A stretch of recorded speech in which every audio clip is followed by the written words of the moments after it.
Di dalam beribadah, prinsipnya itu harus meninggalkan takalluf wa tasyahud. Jadi ini istilah yang mesti kita kenal. Takalluf dan tasyahud. Apa takalluf itu? Takalluf itu memaksakan dirinya, membebani dirinya yang sampai dia merasa berat.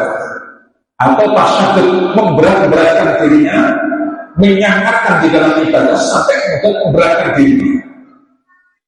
Jadi memaksakan diri dan memberat-beratkan diri di dalam beribadah kepada Allah Subhanahu wa Ta'ala di luar atau di atas batasan yang Allah dan Rasulnya telah tetapkan, atau bahkan di luar kemampuan kita, maka inilah hal yang terlarang. Ya. Itu tidak menjadi prinsip dalam ibadah. Jadi meninggalkannya itu menjadi prinsip. Ya. Jadi hendaklah orang-orang yang beribadah kepada Allah tidak memaksakan diri atau memberat-beratkan dirinya di dalam beribadah sampai melebihi batas yang telah Allah dan Rasulnya tetapkan, atau melebihi batas kemampuannya. Maka ikhwatiddin azzakumullah, ada satu riwayat dari Abdullah bin Amr. Abdullah bin Amr bin Amr bin As, ya. Beliau ini suatu ketika cerita kepada Rasulullah SAW. Kuntu asumud dahra wa aqra'ul Qur'an kullana. Qala fa imma bitintu bin Nabi sallallahu alaihi wasallam wa imma arsala ilayya wa ataitu faqala li. Suatu ketika beliau cerita kepada Rasulullah, atau kemungkinan yang lain adalah Rasulullah sudah tahu karena diberikan kabar oleh orang lain tentang diri, tentang kebiasaan Abdullah bin Amr bin As.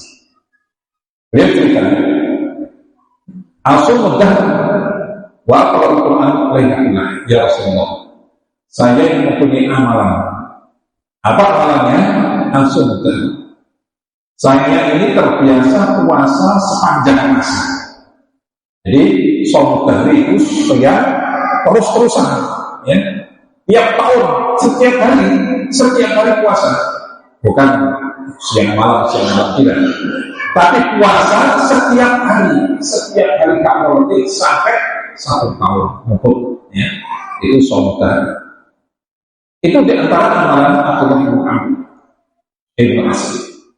Kemudian amalan yang kedua adalah wa aqra'ul Qur'an kullana. Dia itu mempunyai kebiasaan kalau sudah malam, semalam suntuk dia membaca Al-Quran. Semalam selesai, semalam khatam. Ya. Pokoknya semalam suntuk, mulai dari selesai sholat isya seperti ini, dia baca Al-Quran sampai semalam, sampai subuh, ya, sampai selesai. Nah ini beliau menyampaikan hal ini kepada Rasulullah SAW. Maka Rasulullah SAW mengatakan kepada Abdullah ini, Adam wasbarkan maka tasumdah wa taqra'ul Qur'an kullana. Nah ini kelihatannya Rasulullah dikhabari oleh seseorang perihal tentang Abdullah ini. Sampai kemudian ketika Rasulullah berjumpa dengan Abdullah, dia klarifikasi, tanya kepada Abdullah, wahai Abdullah, alam ukhbir annaka tasumdah. Saya mendengar kabar kalau kamu ini suka puasa dahar, puasa sholat dahar, puasa terus-terusan, ya. Watan Al-Quran pun lainnya, dan kamu juga punya kebiasaan kalau baca Al-Quran semalam suntuk. Maka beliau menjawab apa? Bala ya Rasulullah, enggak ya Rasulullah. Terus, Bapak akan pandangan kiri. Walau tidak ya Rasulullah, tidaklah kami menginginkan melakukan hal seperti itu kecuali kamu ingin mendapatkan kebaikan sebaik-baiknya. Ini versinya adalah Abdullah bin Amr bin As, ya, yang melakukan seperti itu karena menginginkan pahala yang sebaik-baiknya. Maka Rasulullah SAW kemudian mengingatkan, Wa ya Allah, fa inna bihasbika an tasuma min kulli syahrin fala ayyam. Wa ya Allah, cukuplah kalian. Kalau kalian mau puasa, cukup di dalam 1 bulan itu puasa 3 hari, yakni puasa yang lebih puasa pas tanggal bulan hari tanggal 13, 14, 15 itu poso mutih, bukan poso mutih versi dukun. Kalau versi dukun kan poso mutih itu poso tapi mangan sego putih kok, tidak pakai lauk, tidak pakai sayur. Itu versi dukun. Tapi yang lebih yang dimaksud oleh Rasulullah SAW ini adalah puasa pada hari-hari putih, hari-hari di mana bulan ini terang bulannya ini tanggal 13, 14, dan 15. Ya. Rasulullah menyarankan kepada Abdullah bin Amr, kalau mau puasa jangan puasa yang terus-terusan.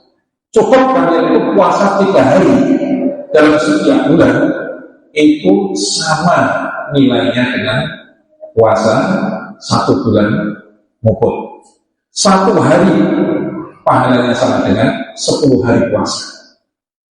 Kalau puasa yang mukut, ketika 3 bulan sama dengan 30 hari kalian berpuasa setiap bulan.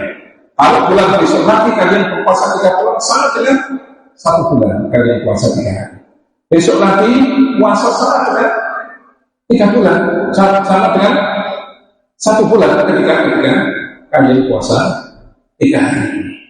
Maka cukuplah ya, kalian puasa 3 hari dalam setiap bulannya. Sama nilai pahalanya dengan puasa 1 bulan mukut. Tidak usah.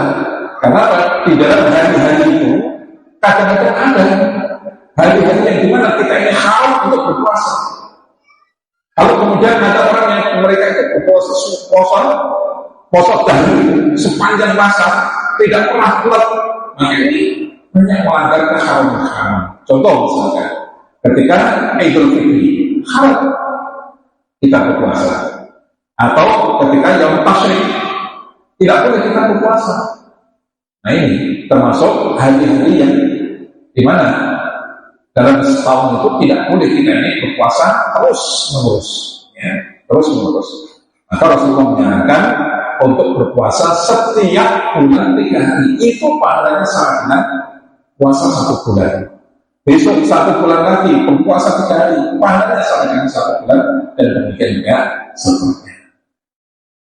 Ikhwan fillah, ketika Rasulullah SAW menyarankan seperti ini, tentu, ya Rasulullah, ini utitu akbar dan ya Rasulullah, saya masih mampu untuk melakukan lebih daripada 3 hari. Tapi pun kalau ini saya kepengen kosong 3 hari, enten. Saya masih kepengen mampu untuk melaksanakan puasa lebih dari 3 hari. Maka Rasulullah SAW mengatakan, wa ya Allah, fa inna li zawjika 'alaika haqqan, wa li zawjika 'alaika haqqan, wa li jasadika 'alaika haqqan. Wa ya Allah, istrimu juga punya hak, ya. Istrimu punya hak. Kalau seandainya kalian setiap malam baca Al-Quran terus, setiap malam full baca Al-Quran, nah kapan boleh kumpul karo bojomu? Karena istrimu juga mempunyai hak untuk kalian berikan nafkah secara nanti, ya. Istrimu punya hak. Kalau kalian habiskan setiap malam kerja, kapan waktu untuk bersama dengan istri? Fa inna li zawjika 'alaika haqqan, wa li zawjika 'alaika haqqan, dan tamumu juga mempunyai hak atasmu. Kalau seandainya pada siang hari kalian mendapatkan tamu datang, wajib kalian untuk menjamu, berbuat ikhlas kepadanya, menghormat kepadanya. Termasuk di antaranya adalah pakai kepadanya, menghormat kepada tamu adalah menyuguhi makanan. Dan apakah pantas kalau kalian menyuguhi makanan kemudian kalian suruh makan sendiri tamu dan kalian tidak menyertainya? haknya paling mana? Ya. Karena tamu itu mempunyai hak untuk kalian membersamai di dalam makanan yang kalian suguhkan. Walizalika alaika haqqan. Walijasaka alaika haqqan. Dan demikian juga jasamu itu pun juga mempunyai hak. Kalau badanmu lagi lelah, ya, sakit atau ngantuk, ya, maka hak jasamu untuk kalian tidurkan, untuk kalian istirahatkan. Tidak kemudian dipaksa untuk melakukan amal ibadah terus. Tidak bisa seperti itu, ya. Karena jasa kalian juga mempunyai hak untuk kalian berikan haknya, tunaikan haknya, yakni apa? Diistirahatkan. Kalau kalian tidur ngantuk, ya ditidurkan. Kalau sudah hilang ngantuknya, silakan kalian pakai untuk baca Al-Quran semalam suntuk, ya, atau separuh malam. Nah, ini Rasulullah SAW mengingatkan kepada Abdullah bin Amr bin As demikian. Maka Rasulullah SAW berisi begini, fasum somata Abu Nabi Allah Sallallahu Alaihi Wasallam. Fa'innahu kana abdukan nas. Kalau begitu, baik Abdullah, silakan kalian puasa Daud kalau kepingin lebih banyak berpuasa. Puasa Daud itu puasa sehari, puasa berbuka sehari. Puasa sehari besok berbuka. Terus demikian, sehari berbuka, sehari puasa, sehari berbuka, sehari puasa, dan terus. Dan itu adalah puasanya Nabi Daud. Dan Nabi Daud adalah abdudan nas, orang yang paling banyak ibadahnya kepada Allah Subhanahu wa Ta'ala. Sudah, itu paling sudah tidak ada yang lebih. Karena Nabi Daud adalah abdudan nas, orang yang paling banyak ibadahnya kepada Allah Subhanahu wa Ta'ala. Adapun kaitannya dengan membaca Al-Quran, wahai Abdullah, faqra'u fi kulli isyrin, maka hendaklah kalian membaca. Kalian baca dalam setiap malam itu, kalian baca Al-Quran itu, kalian selesaikan khatam Al-Quran itu 20 hari sekali, ya. Jangan setiap malam, tapi 20 hari sekali kalian catatkan. Kalau 20 hari sekali, insya Allah kalian masih banyak waktu untuk bisa bekerja pada siang hari, ya, untuk bisa kumpul dengan keluarga, dengan istri, bisa menemani tamu dan lain sebagainya. Nah ini, karena begini aja, kalau para sahabat ketika mereka mempunyai amalan pada malam hari sebagaimana Abdullah ini, ketika mereka malam hari kemudian suntuk semalam membaca Al-Quran, itu tidak sebagaimana keadaan orang-orang di sana.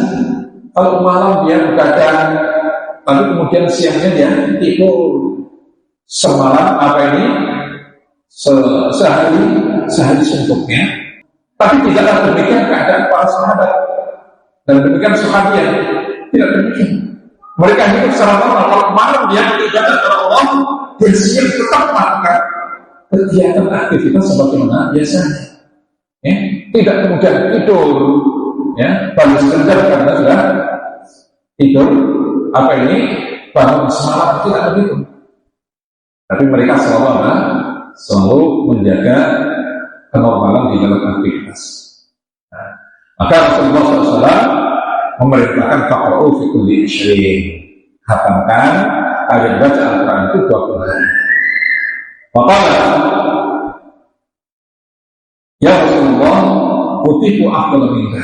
Ya Rasulullah, kalau kesing aku, saya lebih bisa lebih cepat untuk menyelesaikan menghatamkan Al-Quran lebih daripada 10 hari. Kalau demikian faqra'u fi kulli isyrin. Nah, kalau begitu kata Rasulullah, selesaikan khatamkan Al-Quran itu, baca Al-Quran setiap 10 hari. 10 hari sekali. Kalau 10 hari sekali, berarti apa? 1 hari 3 juz. Kalau kita baca 3 juz, insya Allah tidak perlu berat, ya. 3 juz itu, kalau 1 juz itu setengah jangan selesai. Kalau 3 juz 1,5 jam selesai kita, ya. Kalau yang sudah hafal, insya Allah selesai. Kali duduk 3 juz selesai. Dan untuk 10 hari khatam itu masih banyak waktu. Masih banyak waktu untuk bisa melakukan apa. Rasulullah SAW menyarankan demikian. Ya, faqra'u fi kulli ashr. Sudah 10 hari kalian katakan. Masih saja Abdullah ya Rasulullah, saya masih waktu. Saya masih waktu ya Rasulullah. Sudah faqra'u fi kulli sab'in kata Rasulullah. Sudah, kalau demikian, kalau kalian ingin menghatamkan lebih cepat, khatamkan 1 minggu sekali. Wala tahzib kata Rasulullah, dan jangan lebih daripada itu. Jangan lebih cepat kalian menyelesaikan menghatamkan Al-Quran lebih daripada 1 minggu, 7 hari. Ya, itu pol-polan. Karena apa? Orang itu kalau kita cepat untuk menyelesaikan hafalan itu, biasanya menurut penilaian dari para ahli itu sudah tidak konsen terhadap isi makna daripada kandungan yang dia baca. Karena berorientasi kepada cepat bacaan. Makanya Rasulullah SAW melarang untuk tidak lebih di dalam menyelesaikan menghatamkan Al-Quran dalam lebih dari ini kurang daripada seminggu. Ya, seminggu juga masih bisa dibaca dengan enak-enakan. Juga kita masih memungkinkan untuk melakukan amal keseharian. Ini ayat kedua, di waktu-waktu tertentu, misalkan pada bulan Ramadan, pada bulan Ramadan yang dimana sebagian dari antara kaum muslimin bahkan kita mendapati para ulama memang ketika bulan Ramadan mereka fokus waktunya untuk ibadah kepada Allah Subhanahu wa Ta'ala. Ya, maka tidak jarang kita mendapati riwayat-riwayat dari para ulama, beliau dalam sehari bisa menghatamkan sekian juz. Sebagaimana adalah Imam Syafi'i dalam sehari bisa menghatamkan 3 juz, 3 kali khatam. Dalam sehari bisa menghatamkan 3 kali, atau dalam segala ini bisa menghatamkan 3 kali. Dan itu banyak kita mendapati para ulama, kecuali kalau pada bulan-bulan tertentu. Tapi tidak setiap hari, sebagaimana kasusnya adalah Abdullah bin Amr bin As. Ya. Sehingga Rasulullah SAW dalam kasus baca Al-Quran ini beliau mengingatkan kembali fa'inna li zawjika 'alaika haqqun wa li zawjika 'alaika haqqun wa li jasadika 'alaika haqqun. Wahai Abdullah, istrimu juga punya hak, tamumu juga punya hak, dan badanmu diri sendiri juga punya hak untuk kalian tunaikan hak. Maka ayat ikhwan, setelah berjalannya waktu, ternyata apa yang dia rasakan, dirasakan oleh Abdullah bin Amr, bahwa apa yang dia lakukan itu termasuk tasyadud. Dia merasa berat sendiri. Fasyadud alaihi. Saya telah memberatkan diri. Dan memang terasa berat. Kata Allah ini, Inna Amr bin Asir, dia merasa berat dengan amalan itu. Maka Nabi sallallahu alaihi wasallam, innaka la tadri 'annaka yaqulu bika qabla. Wa ya Allah, boleh saja ya kira-kira untuk beramal dengan tasyadud seperti itu. Tapi ingat, kamu tidak tahu umurmu itu sepanjang apa. Kalau kemudian pada hari ini kalian masih saya kuat, poso saya kuat, baca Al-Quran masih kuat, melakukan amal ibadah apa yang kira-kira memberatkan dirinya masih kuat. Tapi coba, kalau Allah berikan kesempatan umur panjang kepada kalian, kemudian kalian sudah menua, fisik sudah menurun, nanti akan merasa berat. Ya, merasa berat amalan-amalan yang dulu ketika muda kalian melakukan. Kemudian ketika tua sudah tidak istiqomah. Nah ini yang ditakutkan oleh Rasulullah. Jangan-jangan ketika muda saja nanti tidak istiqomah. Kalau sudah melemah sudah meninggalkan. Karena tasyadud itu kasusnya seperti itu. Maka betul ketika sudah Abdullah bin Amr bin As ini beliau mengaku, alangkah seandainya walamma qabiltu waditu anni kuntu qabiltu rukhsatan Nabi sallallahu alaihi wasallam. Alangkah seandainya dulu saya menerima rukhsah dari Rasulullah SAW, ya, menerima peringanan dari Rasulullah SAW. Maka di sini ada di antara dalil bagaimana di dalam ibadah itu termasuk salah satu di antara prinsipnya adalah takut takalluf wa tasyadud, meninggalkan jangan sampai kita ini membebani diri kita di luar kemampuan kita dalam beribadah.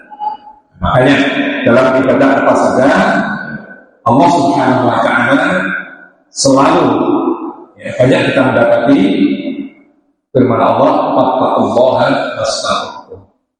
Hendaklah kalian bertakwa kepada Allah semampu kalian. Ya. Apa takwa Allah itu? Adalah melakukan Allah. Apa saja yang diperintahkan oleh Allah semampu kalian. Jangan melebihi. Nah, ini adalah ikhwah. Di dalam prinsip ini dikhawatirkan adanya orang-orang dari kaum muslimin yang mereka itu mengambil memang faktanya demikian. Banyak di dalam ibadah tertentu di antara kaum muslimin ini mereka tasyadud dan takalluf, membebani dirinya ini di luar kemampuan. Maka disinilah adanya prinsip ini kita pahami.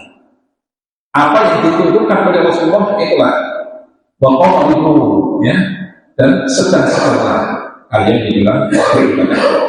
Nah, anehnya terhadap orang-orang yang demikian itu, yang suka tasyadud dan takalluf itu terhadap apa yang dituntutkan oleh Rasulullah sendiri, mereka belum melaksanakan. Ya? Mereka belum melaksanakan. Tetapi terhadap apa yang datang dari selain Rasulullah, mereka utamakan. Nah, disinilah nanti kita akan membicarakan tentang prinsip yang ke-11, jadi al-hirsu ala muwafaqatis sunnah beribadah. Seorang yang beribadah itu harus mempunyai keinginan kuat untuk senantiasa mencocokkan ibadahnya ini sesuai dengan apa yang dituntunkan oleh Rasulullah SAW. Selalu ngecek di dalam setiap amal ibadah kita ini, mencocokkan dengan tuntunan Rasulullah. Cocok dan sudah cocok dan mulai dari takbir kita sampai salam kita. Adakah di antara gerakan kita ini yang kurang mencocoki dari apa yang dituntunkan oleh Rasulullah? Dan ini prinsipnya harus selalu koreksi-koreksi. Nah, di sini lah, bagaimana kita akan bisa cocokkan. Tidak ada jalan kecuali dengan kita mengenali sunnah-sunnah Rasulullah. Dengan apa? Dengan cara bermajelis taklim seperti ini. Dibahas kaifiah sholat mulai dari takbir sampai baru kemudian kita bisa ngecek cocok dan sholat kita. Bagaimana ibadah puasa kita ini sudah sesuaikah? Nah, di sini nanti seorang mukmin, kita semuanya ini harus mempunyai al-his, keinginan kuat untuk senantiasa mencocokkan setiap amal ibadah kita sesuai dengan sunnah Rasulullah SAW.